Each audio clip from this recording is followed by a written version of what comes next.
There's something in storytelling called contrast. This is something that happens in many forms of art. The idea that by including elements that are opposites, like black and white or red and blue, it not only looks or plays great, but allows the details of both things to be brought out even more. Naruto is no stranger to contrast. Naruto and Sasuke are contrasted. Iruka and Mizuki are contrasted. Kakashi and Obito are contrasted. It also tends to show two very different ideas that are mutually exclusive. That is, until you begin to sympathize or understand the differences. You see, that's a great thing that Naruto does with contrast. By making the likes of, say, Naruto and Gaara as different as possible, one happy, good boy with a demon and one angry, evil boy with a demon, you can focus on the things that are similar, like both boys having a demon, and begin to delve into more of their character, discovering that they're not as contrasting as you think. Even their tailed beasts are contrasted. In Japanese mythology, the Kitsune and the Tanuki are considered opposites, yet they're similar enough in that both are mischievous spiritual creatures that have the ability to transform their shape and cast illusions. And that's a good way to look at how contrast often works. Even black and white meet in the gray. That's another great function of contrast. Not only does it help you define how things are different and unique, but it also challenges you to find how things are similar in such a way that it gives a whole new depth of character that you would have never noticed previously. And that's how Naruto makes friends, and that's a part of the hidden message in Naruto. Sometimes things aren't as different as we think, and even our enemies might be more like us than we think, if only we'd take the time to bother looking. But all of this talk about contrasting Naruto and Gaara has made me wonder, what would it have been like if Naruto and Gaara were brothers? Well, maybe we should take some time and find out. Welcome to the Amagi. Before we begin, only 25% of our viewers are subscribed, so if you're a fan of the video, please like and double check if you are subscribed, and with that out of the way, let's get into the video. Karura was not a Jinchuriki. She could never be a Jinchuriki. Kankuro was not a Jinchuriki, nor was Temari. They never could be. But compatibility was not something Rasa would give up on. He needed to find a compatible replacement, particularly one in his own house.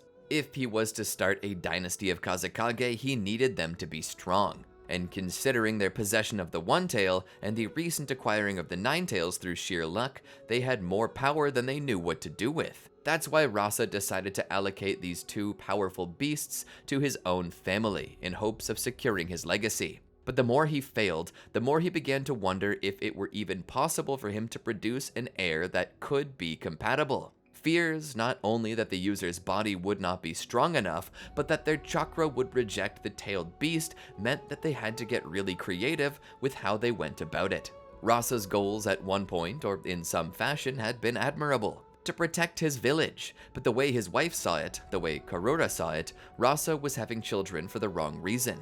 It wasn't to love them, as he showed in how little he seemed to care about Temari and Kankuro, especially after they proved unable to hold the tailed beasts. Rasa had commissioned the greatest doctors in the village to make it happen, and what they had recommended was a special process, medication that would make them all the more fertile, in hopes of spawning multiple children at once. Twins, triplets, anything. The reason for this was that the genes that made for the perfect Jinchuriki seemed to be recessive within Rasa's family line, and if they could make multiple children at once, the chances that one of them would be compatible would skyrocket. And if that compatible child were implanted with the tailed beast from inside the womb, their chances of assimilating it into themselves would allow the baby to possibly be born a perfect Jinchuriki. That was Rasa's hope anyway. And so, with these new strategies in mind, Rasa and Karura tried again, and as planned, they became pregnant a third time, this time with twins. Rasa had hoped for more than 2 children, but it was a start. Only one needed to be compatible to secure the legacy. Whoever was the compatible child would carry the Nine Tails, the strongest tailed beast, their new crown jewel pilfered from Konoha as spoils during the Third Shinobi World War, the day that Rasa killed the 4th Hokage and his wife in an ambush. But Rasa would be surprised to find that both children were compatible. This was miraculous. It couldn't have been a better scenario. 2 compatible children. Now he had a place to put both tailed beasts as opposed to just one. His legacy was secured. and so he gave the command that both children should be sealed with the tailed beasts in hopes of creating the perfect weapons. But what nobody had thought about was the level of danger to the pregnancy. Either they had not thought of it, or simply did not care what might happen. The weight of one tailed beast was already too much for her, so two? Karura could not hold it. Not any longer. She tried with all of her might, but she couldn't keep the children healthy. She began to go into labor prematurely. Kankuro and Tamari were not allowed to be present. Karura was not in the healthiest mental state, crying and screaming, begging God that her children not die. Rasa might have been willing to take such a step to create a weapon, but Karura never was. She always knew that Rasa didn't actually care for his children and simply wanted power. And maybe Karura should have said something, but she wanted them. She wanted the babies. She wanted to be a mother, to have a home filled with the pitter-patter of little feet, of lives born from her own. Something, someone to love. And so maybe she went along with the plan. She was selfish too, but she went along with it knowing that when Rasa was disappointed in the children, they would be all hers to love. But now the babies were compatible, and Rasa had forced them to take in the beasts. It would have been fine if her baby was a Jinchuriki, she always thought. But the risks and rewards were equally contrasted. The rewards were great, a life to be remembered, but the risks were that they might never actually be born at all. Karura was facing that now. They were too small, too immature. They were not going to be able to survive outside of her, and despite everything she tried, she couldn't keep them in. They were coming, and she couldn't stop it to save her life, to save their life. Perhaps she was desperate. Perhaps they'd been born nearly dead. Perhaps Karura, in an effort to make up for the mistake of her selfishness, had used a technique Chiyo had taught her in confidence. Maybe Karura had sacrificed her own life to protect the lives of her new children. Only Karura knew, but she'd be unable to tell anyone, because now she was dead. The two children each possessed something, a mark on their body, one last sign from their mother that she loved them. Upon Gaara's forehead, as if written in Karura's own blood, was the word for love. Hence, Gaara would be named such. And on Naruto, swirling atop his belly, was a black mark, which garnered him the name Naruto. And before you ask, yes, I know this isn't when or why either of them originally got their marks, but I needed a reason, mostly for Naruto, why both children would keep their canon names, so please accept the little creative liberty. The two children would be named Naruto and Gaara. Gaara for the mark on his head meaning love, and Naruto for the mark on his stomach shaped like that of a whirlpool in the Straits of Naruto. Rasa wondered if these symbols were the work of Karura's spirit, or the work of the tailed beasts. He had never seen anything like this before, and what was more, he would not know which child had which tailed beast until later on, when both children were strong enough to be tested. For now, it seemed that 100% of the tailed beast's chakra was devoted to keeping the children alive. Despite being as strong as they were, as immortal as they were, the tailed beasts were shamefully scared of death, choosing to fuel their cage if it meant avoiding it. And that was fine. It ensured his children would live to continue as his legacy. Neither child knew what they lost that day, but this didn't mean that their lives would be simple. Even without the pain of losing a mother, they had a different pain. The pain of being an outsider, uncared for and unloved by the village they sacrificed so much for. For some time, Gaara and Naruto lived, trying their best to be helpful, but you know how things get when the spirit of your mother, possessing sand around you, refuses to let anyone touch you. It can be pretty tough to make friends when literally everyone in the village is too scared to touch you. What makes it even worse is that often, when Gaara falls asleep, the One Tail escapes him. Now, Naruto never had this issue with the Nine Tails. Maybe he was just a better Jinchuriki candidate. Perhaps it was something else, but whatever it was, Naruto had never been forced to remain awake just to keep the Nine Tails from escaping. But do you think that means that Naruto is always able to sleep? No. But I think instead of explaining it to you in this way, it would be better to show you. As the moon sat overhead, the air turned chill. The coolness of the night had taken the extremes present within the land of wind already. Just as the day was like fire, baking the very sand beneath them and roasting those who dared walk atop it, the night brought with it a frigid nature that almost reached freezing. The lack of humidity was what contributed most to this cold air. Despite that, Gaara sat outside, on the roof, against the wall, his legs pulled up, his tired mind straining to keep logic as the words of the One Tail echoed within his mind. He was cracking already. Despite his need to sleep, he was unable to. As his eyes started to drift closed, he would pull his head back up. All the while, that door opened again. It was already 2 a.m., yet from the door stepped out Naruto, holding 2 cups of mocha latte. Gaara and Naruto both disliked the taste of coffee, but the effects of caffeine could not be ignored. Coffee was one of the best ways to stay awake, and adding a little sweet chocolate on top of a shot of espresso was just the key to staying up. Naruto gave one to Gaara and kept one for himself. Gaara took it and sipped it, though his troubled expression made it obvious that something was on his mind. He wouldn't even look at Naruto, but Naruto didn't force the matter. He already knew what was wrong. There was no point asking him about it. "Still tastes bitter, even with the chocolate," Naruto said with a sigh. "Well, at least it's not undrinkable." Gaara then spoke. "Why are you even here?" Naruto thought for a moment. "Well, probably because someone important has a plan for me." "No, I don't mean that. Why are you here? As in right now. Kankuro and Temari are in there asleep, and your tailed beast seal is tight enough for you to sleep without worry. Why do you insist on staying awake with me?" Gaara asked. Naruto looked down into his cup, the foam swirling around the center. "Because you can't." "I know I can't, but if you can, why don't you?" Gaara asked. "I don't sleep because I wouldn't feel like it's fair, you know?" "That's stupid," Gaara said, looking away. Naruto let off a chuckle. "You know what? You're right. It is stupid. But then again, I never like to think with my brain. Why would I when my heart's plenty smart enough?" Gaara looked at Naruto for a moment.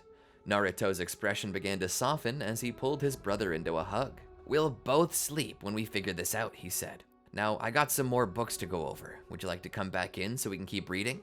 Gaara shook his head. "Reading the books only makes me more sleepy." Naruto nodded. "I understand. Well, you stay here. Keep the coffee and let the cold air keep you awake. I'm gonna get back to studying. I'll figure this out, or I'll never become Kazekage." Entering the home again, Naruto sat on the couch, the coffee table covered in books that somehow possessed the title Fuinjutsu in the name somewhere. Gaara watched from outside as Naruto continued to read. So many times, Naruto nearly began to fall asleep, but woke himself up with a shake of his head. Only 6 years old, and already poring over ninjutsu like his life depended on it. But it wasn't because he needed to. It was because Gaara needed it. Gaara needed sleep, and Naruto wouldn't rest until Gaara could. And so they stayed awake for days together, despite Temari telling Naruto that if he ever wanted to know what he was doing, he should sleep, else the information would never stick. "It would go faster if you'd help us," Naruto said. "Maybe we do have tailed beasts inside of us, but we're people too. We're still your brothers. I get being scared, but you can't just abandon us like this." Did this force Kankuro and Temari to help them? No, it didn't. There was just some fear that could not be shaken. Perhaps a feeling that they were cursed. Cursed by their dead mother, cursed by the tailed beasts, and perhaps fear of being cursed themselves or fear of being harmed by their curse was enough to keep them away. And so Naruto continued. But there was a blessing amidst all of this. While not entirely sure why, Naruto's soul was blessed with the ability to somehow just naturally understand the way seals worked. It was as if he were born for sealing techniques and abilities, or like somewhere in his bloodline, he were connected to the Uzumaki. He had no real explanation for it, but he worked tirelessly to form new seals, testing them out one by one on the only person he really could, which was himself. This helped him to find the bugs in the system. Once he worked them all out, he formed the perfect seal. He began to place the seal upon Gaara's bed, his pillows, and even the ground around his bed just in case he somehow fell out without waking up. Once he'd done that, he invited Gaara in. Gaara, at first, was quite skeptical, especially when Naruto chained his foot to the post. "What's this for?" Gaara asked. Naruto smiled. "That's just in case you have any sleepwalking habits. If you do, this chain will keep you in the circle until you wake up. I'll put the key right here in your nightstand. In reach, close by, just in case you have to use the bathroom." "It's a little uncomfortable," Gaara said. Naruto smiled and listened. "Yeah, but you'll get used to it quick. And if it ever is too tight, we can loosen it or put something soft between it and your foot. It's just an extra layer of security. Now all that's left is sleep," Naruto said. Gaara, now laying there under the sheets and comforter, seemed a bit distraught. "Naruto, I'm scared," he finally said. Naruto took his hand. "Don't be. Uncle Yashimaru looked over my work just to make sure it was sound. He said it was impressive and should work for the moment. What if I go to sleep and it doesn't work? What if it destroys the village or kills people?" Naruto's face grew somber, though still possessing a smile. A subtle determination, an appearance of faith. I don't know, Naruto said, but I choose to believe that it won't happen. You'll be okay, he said with a smile. I don't know if I can sleep like this, Gaara said. Honestly, who could? After hearing that Gaara was going to be trying, everyone in the building was sure to leave, Kankuro and Temari included. But Yashimaru remained, as did Naruto. As long as you've been awake, I'd be surprised if you didn't sleep for the next few days straight. I know I will, Naruto said. Gaara smiled a bit before it faded. Will you stay with me until I get to sleep? Gaara asked. Naruto nodded. Of course, you'll be fine, I promise. Gaara nodded his head, choosing to believe too. Despite his fear, he chose to believe. Blind trust. Gaara closed his eyes and took a deep breath. His hand shaking slightly, it gripped Naruto's. Naruto rubbed his thumb over Gaara's to calm his nerves. He waited until Gaara's grip loosened and his breathing changed before moving. It didn't take Gaara long to fall asleep. Naruto smiled, knowing that it was working. Going to the door, he closed it, and to the windows, he closed the blinds to keep the midday sun out. They had elected to sleep during the daytime so that if there was an attack, people would be allowed to escape, and there'd be enough visibility to give the advantage to the villagers. But as it seemed now, there was no need for it. Naruto walked to his own bed and crawled into it. Taking one last look at Gaara, he smiled. Sleep well, Gaara. Naruto fell into his pillow where he too fell asleep. For a few days, they slept off and on, catching up on their rest, only waking up to take care of themselves and stay healthy. It seemed the worst was past. If the One-Tails could escape, it would have, but it didn't, suggesting that it wasn't able to. After this, when they finally rose up early one morning with their family, Gaara and Naruto felt full of energy and hope. For the first time, Gaara wasn't afraid. He wasn't scared of the possibility that he might fall asleep. Naruto would teach him the sealing formula and how it worked, so that no matter where he was, he could create this seal for sleep. Gaara picked it up as well, ironically using the One-Tail's sealing prowess against it. This kept the One-Tail in check, but sadly, staying in check was not enough for Rasa. It was important to him that his sons actually learned to control it. The seal was good as a crutch, for now, but the purpose wasn't to get comfortable using it all the time. Gaara and Naruto needed to learn how to use it if they wanted to keep it. That was the will of the village, and so Rasa would begin to teach the two boys the ways of controlling their tailed beasts. While Rasa himself never experienced the tailed beast inside of himself, he still knew how to control one, because he had done it multiple times, and he was teaching this to Naruto and Gaara. The process took a good bit of time, but Naruto began to make progress. His control over the tailed beast was impressive, especially for someone holding the strongest beast. Rasa was impressed with Naruto's progress and would tell him so on a daily basis. Naruto was his pride. For Gaara, on the other hand, there were no kind words. He could not even bring himself to look at Gaara unless his gaze was disgusted. Gaara possessed the One-Tail, the weakest of all tailed beasts, and he couldn't even keep it inside of him while he was sleeping.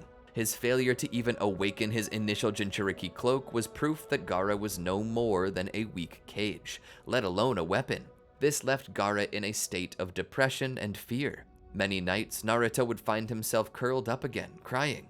If it wasn't one thing, it was another. The validation of a parent was like oxygen to a child, and without it, without being told they're doing a good job, without being shown adequate and proper love, well, it would become a lot like Gaara was right now. Gaara? Naruto asked. Gaara turned away and hid himself. Gaara, what's wrong? Gaara wouldn't speak. Naruto would touch his shoulder only for Gaara to pull it away. Why do you have to be so great at this? Gaara asked. I don't understand, Naruto said. The whole Jinchuriki thing. Why do you have to be so good? Why can't you at least struggle like me? Naruto sat there for a moment and thought about it. I don't know, Gaara. I don't want to make you feel like you're not as good at it, but I can't help that this seems to be my talent. Well, it's the talent Father wants most. You're everything he wants, and I'm nothing. That's not true, Gaara, Naruto said. Dad loves both of us. No, he doesn't. If he did, he'd acknowledge me in some way. I'm doing my best, but it doesn't seem to be enough. No matter what I try, he's always upset with me. If he's not indifferent to me, he's disgusted. It's not fair. I'm doing everything I can. I'm pushing myself as hard as I can. Why isn't it enough? Why am I not enough? Naruto reached out to touch Gaara and calm him, but Gaara pulled away. Why can't you just leave me alone? Naruto pulled back. There was something Naruto couldn't fix, couldn't help. There was only one person who could right now, and Naruto was going to have to go see him. So Naruto left the house and made his way down the road. His walk was long and straight, his eyes continually remaining on the ground. That was until he reached his destination. From here, his eyes turned up. It was the Kazakage's office. Entering the building, he made his way up. He assumed there were no meetings right now. Even the receptionist had gone home. But all the same, Naruto was sure to knock on the door before entering. "Dad, are you there? Can we talk?" He waited for a moment until the door was opened. Naruto stepped in with his father. "Sorry to show up unannounced. I hope you're not busy." "What is it?" Rasa asked. Naruto began to speak. "It's about Gaara. I was wondering if maybe you could take it easy on him." Rasa's eyes remained fixated on Naruto, his expression not turning from the stern look it had before, enough to make Naruto flinch. Like, I know why you're hard on us. I understand. You want us to be the best we can be, and I admit that it's working. At least, it's working for me. But Gaara's getting sandbagged over here. He's not doing well, and I feel like if you showed him how proud you are of him, it might give him better motivation to succeed. He seems kinda defeated right now. Do you think it's possible that you could do that, Dad? "No, I don't," Rasa said, confusing Naruto. Rasa continued. "How can I show him how proud I am when I'm not proud of him even in the slightest?" "What do you mean?" Naruto asked. "What I mean is his weakness disgusts me. The world isn't served to us on a silver platter, and the other nations will not tell you how proud of you and how much they love you they are while they're fighting with you in a war. Gaara needs to grow up." "He's 6. "I was 5 when I killed my first man, when I fought in my first war. You have to be able to grow in the midst of conflict to be useful to the village, and if you're not useful to the village, then you don't deserve to live there. Even more so if you have a tailed beast. We have no use for a pot with cracks. If Gaara can't control his tailed beast, then he's of no use to the village, and doesn't deserve to hold the beast." "If you take the beast out of him, he'll die," Naruto said. "To hold a tailed beast is a privilege, Naruto, not a right. Even if he loses his life when he loses that beast, the beast still belongs to the village.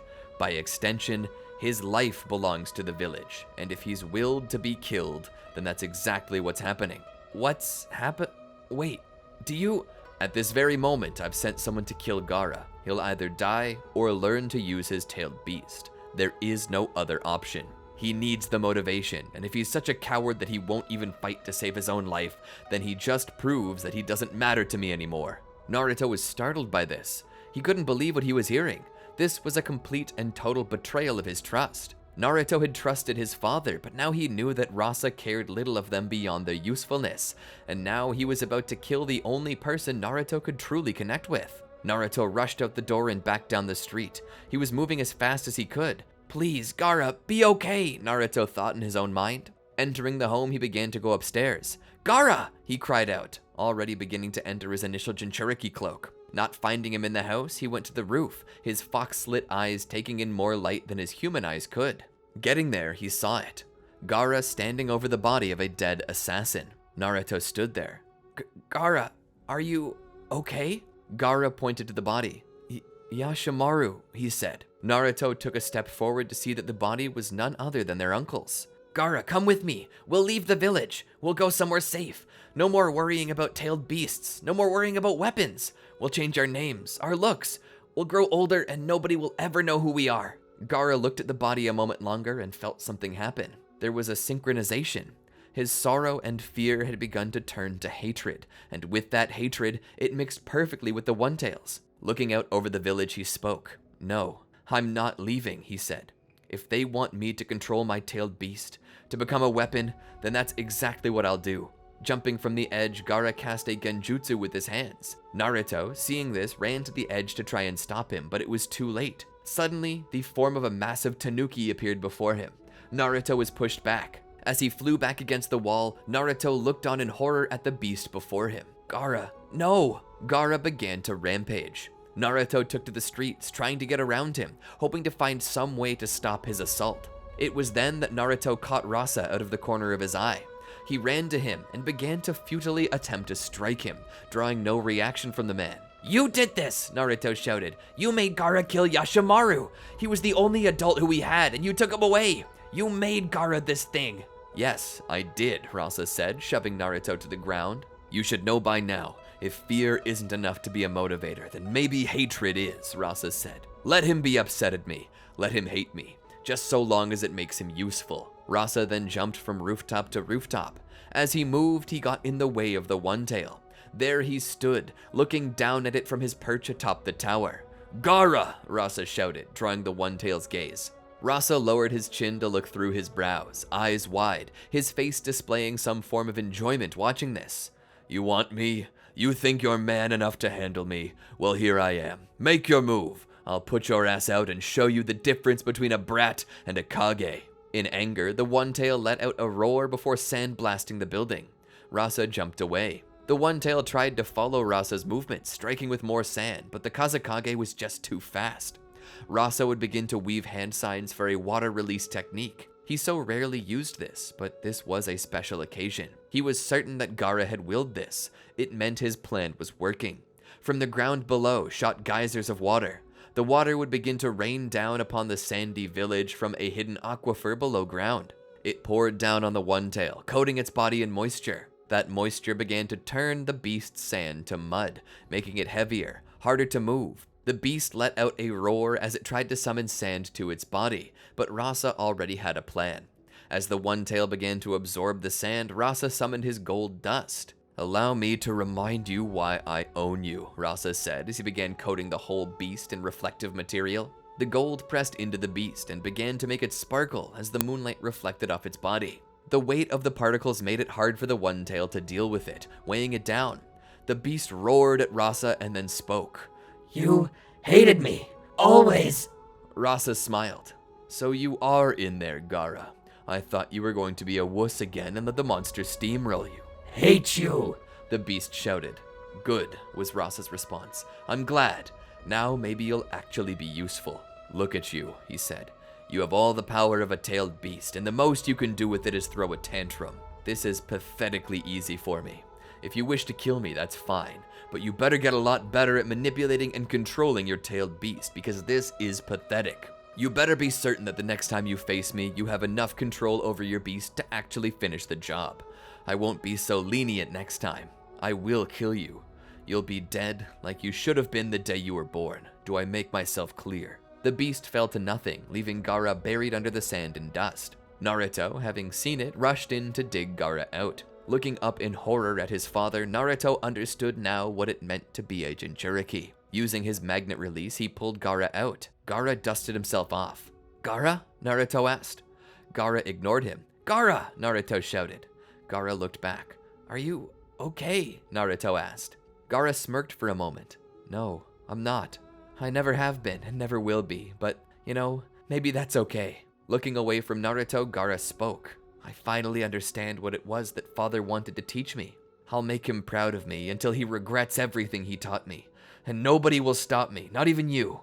Gaara's glowing golden eye, the eye of the One-Tail, looked at Naruto. Naruto was silent for a moment as Gaara began to walk away. Naruto let out a sigh as he looked down into the sand. Gaara was becoming a monster. The same kind of monster that Rasa had always wanted, that the village had always accused him of being. Gaara was just a simple boy who'd been put into a bad place. He wanted to be loved. He wanted to be kind and to be loved, but none of these things are what the village expected from him or would give him. And now he was becoming exactly what they wanted all along, a weapon. And all Naruto could do was watch. And that's the end of this video for now. A lot of people feel as though if Naruto were raised alongside Gaara, maybe Gaara wouldn't have become what we saw in the Chunin exams. And, maybe those people are right. In fact, those people are probably right. But all the same, that's just a bit less entertaining, and definitely makes the story too easy. Naruto may have an innate ability for connecting with people and for healing hearts, but he can't stop hearts from being hurt in the first place. The world is just unfair, and doesn't really work like that. People get traumatized, and sometimes you just can't stop that because the world is dead set on being as evil as it can be. But does this mean that Naruto can't still try and help Gaara? Naruto can try, but it doesn't mean he'll succeed. For Naruto to be able to help at all, Gaara needs to be open to it, and if Gaara will ever be open to it is completely and totally up to Gaara. But I guess we'll see about this later. Anyway, what did you think? Did you enjoy the video? If you did, be sure to like, subscribe, and ring the bell to show your support and help us out here at the Amagi. Be sure to also leave a comment below telling us more of what you'd like to see or what you might like to see in the next chapter. Anyway, be sure to check out these other videos from our channel. Until next time, peace out.